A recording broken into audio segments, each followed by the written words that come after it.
माझी 10वी होती आणि माझ्या शाळेचा पहिलाच दिवस होता. त्या दिवशी माझे सर्व जुने मित्र-मैत्रिणी होते तिथे. त्यांच्याशी सर्वांची ओळख होती. तिकडे वर्गामध्ये सर्व माझे जुने मित्र-मैत्रिणी होते, पण त्यांच्यापेक्षा मला ह्या मुलाचं वागणं, बोलणं, त्याचा नीटनेटकेपणा, स्वभाव हे सर्व खूप आवडलं. कारण माझ्या मनात तो होता त्यामुळे मला खूप छान वाटलं. पण त्याला काय वाटलं ते मला नाही कळालं. तेव्हा मग असं थोडं वाटायला लागलं, की आता ही एकदा परीक्षा झाली की हा मला भेटेल की नाही. डिस्क्लेमर. ही कथा सत्य घटनांवर आधारित असली तरी पहिल्या क्रशच्या प्रेमाखातर त्यांचं सध्याचं आयुष्य क्रश होऊ नये म्हणून यातील पात्रांची नावे, त्यांची ओळख तसेच कथानकातील काही तपशील गोपनीयतेच्या कारणास्तव बदललेले आहेत. ही कथा केवळ मनोरंजनासाठी सादर करण्यात आलेली आहे. जर त्याचं साधर्म्य तुमच्या पहिल्या क्रशशी असेल तर तो निव्वळ योगायोग समजावा. कथेमधील भावना, विचार आणि अनुभव हे कथाकथनाच्या स्वरूपानुसार मांडलेले आहेत. प्रेक्षकांनी ही कथा वैयक्तिक आकलन आणि संवेदनशीलता लक्षात घेऊन आपल्या क्रशच्या आठवणीत आकंठ बुडून पहावी. क्रश पहिलं. माझी 10वी होती आणि माझ्या शाळेचा पहिलाच दिवस होता. त्या दिवशी माझे सर्व जुने मित्र-मैत्रिणी होते तिथे. त्यांच्याशी सर्वांची ओळख होती. पण एक मुलगा असा होता तिथे, की जो माझ्या मागच्या बेंचवर बसत होता. त्याच्याशी माझी ओळखच नव्हती. माझ्यासाठी तो नवीन होता. तिकडे वर्गामध्ये सर्व माझे जुने मित्र-मैत्रिणी होते, पण त्यांच्यापेक्षा मला ह्या मुलाचं वागणं, बोलणं, त्याचा नीटनेटकेपणा, स्वभाव हे सर्व खूप आवडलं. त्यामुळे मला असं वाटत होतं, की ह्याच्याशी मैत्री करावी, ह्याच्याशी बोलावं. म्हणून मी त्याच्याशी कुठल्या ना कुठल्या कारणाने बोलायला जायचे. त्याच्याशी मी मैत्री केली. आम्ही बोलायला लागलो. परत आमचं जेवणाचा सुट्टी व्हायची जेवणाची. त्या टाईमला पण आम्ही जायचो. दोघं सोबतच जेवायला बसायचो. एके दिवशी मी शाळेत मला बोर्ड रंगवण्याचं काम दिलेलं. त्यामुळे माझे 3-4 पिरियड त्याच्यातच गेले. त्यामुळे मी डायरेक्ट वर्गात लंच ब्रेकसाठीच गेले. तर जाऊन बघते तर त्या दुसऱ्या मुलींसोबत डबा खाते. तर मला तिथे थोडीशी जेलसी झाली, की कारण मी माझ्यावर न थांबून आम्ही एवढं रोज बोलतो आणि हा दुसऱ्या मुलींसोबत डबा खातोय. तर तिथे मला ते थोडं आवडलं नाही त्याचं. तर मी जाऊन बोलले त्याला, की तू माझ्यावर थांबलास का नाही? तर तो बोलला, की तू नाही दिसलीस म्हणून मी खाल्ला त्यांच्यासोबत डबा. पण मला तिथे ती गोष्ट एक खटकली.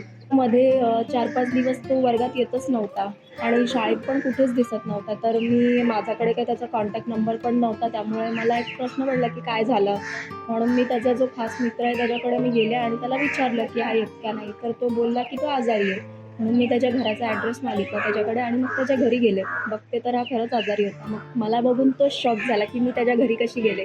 कारण ना आमचा कॉन्टॅक्ट नंबर ना आम्ही काय एवढे जिवलग आधीपासूनचे मित्र, तर डायरेक्ट घरपर्यंत कशी आली असं त्याला प्रश्न पडला. पण मी गेले त्यानंतर मग तो बोलायला लागला, की कशी आहे म्हणजे कसं काय तुला ॲड्रेस वगैरे भेटला? तर मी सांगितलं, की तुझ्या मित्राकडनं घेतला. म्हणजे आजारी आहेस तर बघायला आले तुला. तर तो खूप आजारी होता. म्हणजे मला बघून त्याकडे थोडं वाईट वाटलं, की त्याच्या आईशी वगैरे बोलले, त्याच्या घरी वगैरे सर्वांशी बोलले. त्यानंतर थोडा वेळ बसले आणि मग निघाले तिथून. त्यानंतर मग तो परत शाळेत यायला लागला. पण तेव्हा पण तो मी जेव्हा नसायचे तेव्हा तो दुसऱ्या मुलींशी बोलायला जायचा. पण मला तिकडे ते खटकायचं, की हा दुसऱ्या मुलींशी का बोलतोय? म्हणजे माझ्याशी का नाही बोलत आहे? मी एवढं ह्याच्यासाठी ह्याच्या घरी जाते बघायला, ह्याच्याशी बोलते. हा नसला बोलत तरी मी कारण काढून बोलते. तरी पण हा असं का करतोय? असं मला सारखं वाटायचं. आणि मग मला जे वाटत होतं माझ्या मनात तेच त्याच्या मनात आहे का नाही हे मला विचारायला थोडं त्याला मला भीती वाटत होती. कारण जे माझ्या मनात आहे ते त्याच्या मनात आहे की नाही हे मला माहीत नव्हतं. जर मी विचारलंच तर तो नाही बोलला तर काय करणार? म्हणून मग कुठे आहे मैत्री ती पण संपेल म्हणून मी ते त्याला बोलतच नव्हते. मी जी आहे मैत्री तसंच मी कंटिन्यू करून त्याच्याशी बोलत होते. तर 10वीची सामायिक परीक्षा झाली. त्यानंतर प्रिलिम्स आल्या. त्यानंतर मग मला एकीकडून अशी भीती वाटायला लागली, की आता पुढे हे संपल्यावरती मला भेटेल की नाही? मग मी त्याच्याशी बोलायचा प्रयत्न केला, खूप वेळा केला. पण तो असा म्हणजे त्याच्याकडनं काही असा पॉझिटिव्ह रिस्पॉन्स असा नव्हताच. त्यामुळे मला एकीकडनं ती पण भीती होती, की हा नाही बोलेल. म्हणून मी मग जसं मैत्रीत बोलतात तसं आपलं नॉर्मल मी कारण काढून त्याच्याशी बोलायचे. गॅदरिंग होती आमची. त्याच्यामध्ये डान्समध्ये मी भाग घेतला नव्हता आणि ह्यानी मात्र ऑलमोस्ट सगळ्याच ॲक्टिव्हिटीजमध्ये भाग घेतलेला होता. तर त्यांनी एका दुसऱ्या मुलीसोबत डान्स करायचं ठरवलं होतं. तर मला ते थोडं आवडलं नाही म्हणून मी त्याला बोलले, की तू माझ्यासोबत डान्स कर, आपण डान्स करूया. तर त्याने मग काहीतरी कारण सांगितलं त्या मुलीला आणि मग त्यानंतर ती मुलगी म्हणाली, की असं का मध्येच तू अचानक मला नाही बोलतोस? तर याने काहीतरी सांगितलं तिला, की मला नाही जमणार वगैरे कारण सांगितलं आणि मग आम्ही दोघांनी डान्स करायचं ठरवलं. त्यानंतर मग आम्ही सर्व स्टेप बसवल्या आणि त्यानंतर मग फायनल स्टेजवर आम्ही जेव्हा गेलो डान्स करायला, तेव्हा ते सर्व हात वगैरे हातात धरून गोल राऊंड वगैरे मारून. म्हणजे ते डान्स करायला असं खूप वेगळं वाटलं मला. म्हणजे असं मस्त मला छान वाटलं, कारण माझ्या मनात तो होता त्यामुळे मला खूप छान वाटलं. पण त्याला काय वाटलं ते मला नाही कळालं, कारण तो ॲज अ फ्रेंड म्हणूनच माझ्यासोबत डान्स करत होता. तर मला त्याच टाईमला त्याच्याशी बोलायचं होतं ते, की जे माझ्या मनात आहे ते. पण मला तेव्हा पण भीतीच वाटत होती, की हा मला हो बोलेल की नाही, म्हणून मी तेव्हा पण नाही त्याला काय बोलले. त्यानंतर मग असंच रोज जसं शाळेत येतो ते परत आपलं रुटीन सुरू झालं. यायचो, बोलायचो आणि त्यानंतर मग लास्ट वार्षिक परीक्षा आली आमची जवळ. तेव्हा मग असं थोडं वाटायला लागलं, की आता ही एकदा परीक्षा झाली की आम्हाला भेटेल की नाही, असं एक थोडं मनाला एक अशी भीती वाटायला लागली. त्यामुळे मला एकीकडनं असं पण वाटत होतं, की याला सांगून टाकावं जे आहे ते. हो तर हो, नाही तर नाही. म्हणून मग मी एकदा सांगायचा विचार केला त्याला आणि मी सांगायला गेले तेवढ्यातच एक दुसरी मुलगी आली तिथे. आणि मग तेव्हा मला परत ती गोष्ट खटकली, की मी ह्याला सांगायला जाते आणि दुसरी मुलगी याच्याशी बोलायला येते. म्हणून मी तिथे तेव्हा पण नाही त्याला सांगितलं. त्यानंतर मग तरी पण आम्ही रोज एक मित्र-मैत्रिणी जसं आधी बोलायचं तसंच बोलायला लागलो. त्यानंतर मग आमची परीक्षा जवळ आली तसं मग मी त्याच्या घरी जायला लागले, तो माझ्या घरी यायला लागला. असं आम्ही एकत्र मिळून अभ्यास केला, भेटायचो. आणि मग तेव्हा पेपराच्या टाईमला पण तो माझ्या मागच्या बेंचवरच होता.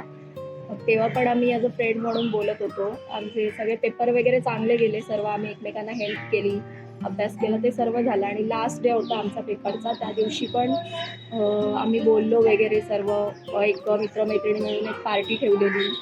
तिथे सर्व गेलो, मस्त फिरायला गेलो, एन्जॉय केलं. पण लास्टला शेवटी मी सांगणार त्याला, पण तेवढ्यात मला एकीकडनं भीतीच वाटायची सारखी. त्यामुळे मी ते लास्टपर्यंत पण सांगितलंच नाही त्याला, की मला तो आवडतोच म्हणून. क्रश पहिलं वहिलं. तुमचंही असेल ना क्रश पहिलं वहिलं? हृदयाच्या बंद कप्प्यात ते आम्हाला सांगा. घाबरू नका. तुमची ही सत्यकथा असली तरी पहिल्या क्रशच्या प्रेमाखातर तुमचं सध्याचं आयुष्य क्रश होऊ नये म्हणून तुमची ओळख न सांगता आमच्या कलाकारांकडून आम्ही ती सादर करू. तेव्हा वाट कसली बघताय? घ्या फोन आणि सरळ फ्लॅशबॅक मध्ये जाऊन आम्हाला द्या सांगून तुमचं क्रश पहिलं वहिलं. तुमची स्टोरी क्रश पहिलं वहिलं @gmail.com वर नक्की पाठवा.